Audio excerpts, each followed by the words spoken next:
توضیح القرآن، آسان ترجمہ قرآن، تشریحات کے ساتھ، از مفتی محمد تقی عثمانی،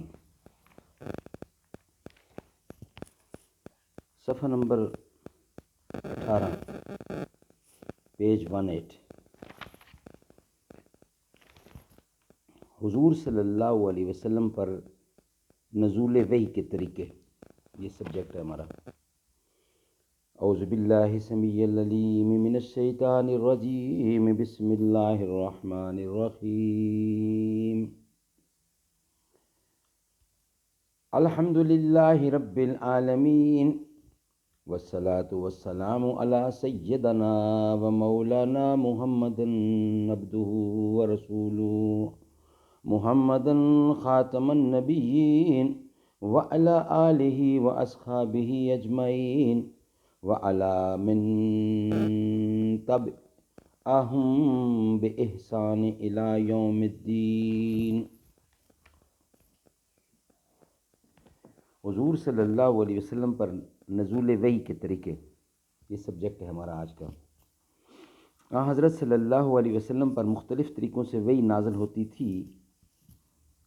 صحیح بخاری کی ایک حدیث میں حضرت عائشہ رضی اللہ فرماتی ہیں کہ ایک مرتبہ حضرت حارث بن حشام رضی اللہ نے حضرت صلی اللہ علیہ وسلم سے پوچھا کہ آپ پر وحی کس طرح آتی ہے، تو حضرت صلی اللہ علیہ وسلم نے فرمایا کہ کبھی تو مجھے گھنٹی کی سی آواز سنائی دیتی ہے، اور وحی کی یہ صورت میرے لیے سب سے زیادہ سخت ہوتی ہے۔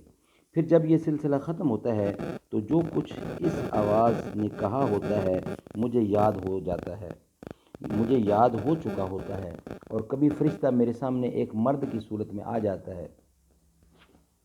اس حدیث میں آپ نے وحی کی آواز کو گھنٹیوں کی آواز سے جو تشبیہ دی ہے، شیخ محی الدین ابن عربی رضی اللہ نے، شیخ محی الدین ابن عربی رحمۃ اللہ نے اس کا مطلب یہ بیان کیا ہے کہ ایک تو وحی کی آواز گھنٹی کی طرح مسلسل ہوتی ہے اور بیچ میں ٹوٹتی نہیں، دوسرے گھنٹی جب مسلسل بجتی ہے تو عموماً سننے والے کو اس کی آواز کی سمت متعین کرنا مشکل ہوتا ہے، کیونکہ اس کی آواز ہر جہت سے آتی ہے، ہر جہت سے آتی ہوئی محسوس ہوتی ہے، اور کلام الہی کی بھی یہ خصوصیت ہے کہ اس کی کوئی ایک سمت نہیں ہوتی بلکہ ہر جہت سے آواز سنائی دیتی ہے۔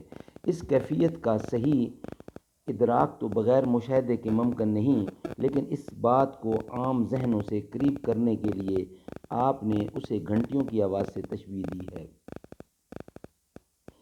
جب اس طریقے سے آپ پر وحی نازل ہوتی تو آپ پر بہت زیادہ بوجھ پڑتا تھا۔ حضرت عائشہ رضی اللہ اس حدیث کے آخر میں فرماتی ہیں کہ میں نے سخت جاڑوں کے دن میں آپ پر وحی نازل ہوتے ہوئے دیکھی ہے۔ ایسی سردی میں بھی جب وحی کا سلسلہ ختم ہوتا تو آپ کی مبارک پیشانی پسینے سے شرابور ہو چکی ہوتی تھی۔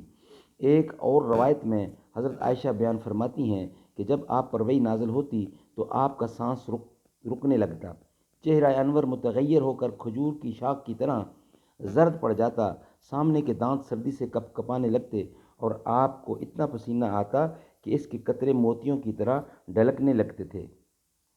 وحی کی اس کیفیت میں بعض اوقات اتنی شدت پیدا ہو جاتی کہ آپ جس جانور پر اس وقت سوار ہوتے وہ آپ کے بوجھ سے دب کر بیٹھ جاتا، اور ایک مرتبہ آپ نے اپنا سر اقدس حضرت زید بن ثابت رضی اللہ کے زانوں پر رکھا ہوا تھا کہ اسی حالت میں وحی نازل ہونی شروع ہو گئی، اس سے حضرت زید کی ران پر اتنا بوجھ پڑا کہ وہ ٹوٹنے لگی۔ بعض اوقات اس وحی کی ہلکی ہلکی آواز دوسروں کو بھی محسوس ہوتی تھی۔ حضرت عمر رضی اللہ فرماتے ہیں کہ جب آپ پر وحی نازل ہوتی تو آپ کا چہرہ انور کے قریب شہد کی مکھیوں کی بن بھناہٹ جیسی آواز سنائی دیتی تھی۔ وحی کی دوسری صورت یہ ہے کہ فرشتہ کسی انسانی شکل میں آپ کے پاس آ کر اللہ تعالیٰ کا پیغام پہنچا دیتا تھا۔ ایسے مواقع پر عموماً حضرت جبرائیل علیہ السلام مشہور صحابی حضرت دحیہ کلبی کی صورت میں تشریف لایا کرتے تھے، البتہ بعض اوقات کسی دوسری صورت میں بھی تشریف لائے۔ بہرکیف جب حضرت جبرائیل علیہ السلام انسانی شکل میں وحی لے کر آتے تو نزول وحی کی یہ صورت حضرت صلی اللہ علیہ وسلم کے لیے سب سے آسان ہوتی تھی۔ وحی کی تیسری صورت یہ تھی کہ حضرت جبرائیل علیہ السلام کسی انسان کی شکل اختیار کیے بغیر اپنی اصل صورت میں دکھائی دیتے تھے، لیکن ایسا آپ کی تمام عمر میں صرف 3 مرتبہ ہوا۔ ایک مرتبہ اس وقت جب آپ نے خود حضرت جبرائیل علیہ السلام کو ان کی اصل شکل میں دیکھنے کی خواہش ظاہر فرمائی تھی، دوسری مرتبہ معراج میں، اور تیسری بار نبوت کے بالکل ابتدائی زمانے میں مکہ مکرمہ کے مقام اجیاد پر۔ پہلے 2 واقعات تو صحیح سند سے ثابت ہیں، البتہ یہ آخری واقعہ سندن کمزور ہونے کی وجہ سے مشکوک ہے۔ چوتھی صورت براہ راست اور بلا واسطہ اللہ تبارک و تعالی سے ہم کلامی کی ہے۔ یہ شرف آن حضرت صلی اللہ علیہ وسلم کو بیداری کی حالت میں صرف ایک بار یعنی معراج کے وقت حاصل ہوا، البتہ ایک مرتبہ خواب میں بھی اللہ تعالی سے ہم کلام ہوئے ہیں۔ وحی کی 5ویں صورت یہ تھی کہ حضرت جبرائیل علیہ السلام کسی بھی صورت میں سامنے آئے بغیر آپ کے قلب مبارک میں کوئی بات القاء فرما دیتے تھے۔ اسے اصطلاح میں نفس فی الروح کہتے ہیں۔